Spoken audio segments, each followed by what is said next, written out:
Budget session का इजलास था। बल्दिया का बजट सेशन का इजलास था और इस इजलास में 3 बल्दिया में ग्रेटर हैदराबाद म्युनिसिपल कॉरपोरेशन में 3 अपोजिशन पार्टी से 2 रूलिंग पार्टी से। कांग्रेस एमआईएम रूलिंग में है और अपोजिशन में टीडीपी बीजेपी एमबीटी है अपोजिशन में। तो सुबह में जब इजलास हुआ, पहले मेयर साहब एड्रेस करें, मेयर साहब एड्रेस करने के बाद में सिंगी रेड्डी बोले, सिंगी रेड्डी बोलने के बाद में टीडीपी के फ्लोर लीडर बोले, मैं उठा बोलने के लिए। मैं जब उठा तो मेयर साहब मेरे को मौका नहीं दिया, तो मैं जाके पोडियम पे एहतजाज किया कि क्यों मेरे को मौका नहीं दिया बोलने का बोल के।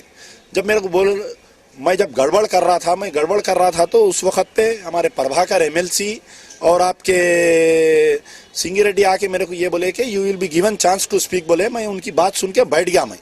मैं बैठने के बाद में टी ब्रेक हुआ। टी ब्रेक के बाद में इमीडिएट फिर से बीजेपी वाले एहतजाज करे। मैं बात करने की जब कोशिश करा तो दोबारा मेयर साहब फिर से मेरे को मौका नहीं दिए। जब मेरे को मौका नहीं दे रहे थे तो मैं पोडियम पे गया बात करने के लिए।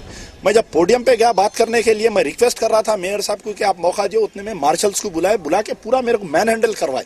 देखिए आप पूरा ये सब लॉज दिए, यहाँ लॉज दिए, पूरा ये सब यहाँ पर लॉज दिए।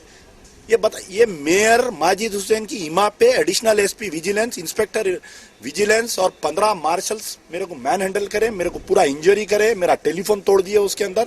मैं Saifabad inspector of police Saifabad को कंप्लेंट कर रहा हूं कि मेयर माजिद हुसैन के खिलाफ में क्रिमिनल केस बुक करना चाहिए और एडिशनल एसपी विजिलेंस और इंस्पेक्टर विजिलेंस और आपके 15 जो मार्शल्स है, अगर नहीं करेंगे तो फिर मैं हाई कोर्ट का दरवाजा खटखटाऊंगा। और अब मैं जीएचएमसी कमिश्नर को, सेक्रेटरी कमिश्नर को भी इसकी एक कॉपी दे रहा हूँ। मेरा हक बनता है कि मैं, क्योंकि मैं भी एक इलेक्टेड हूँ, मजलिस बचाओ तहरीक भी एक registered unrecognised political party state election commission में है। मजलिस इत्तेहादुल मुस्लिमीन एमआईएम जो है, हम भी वही है।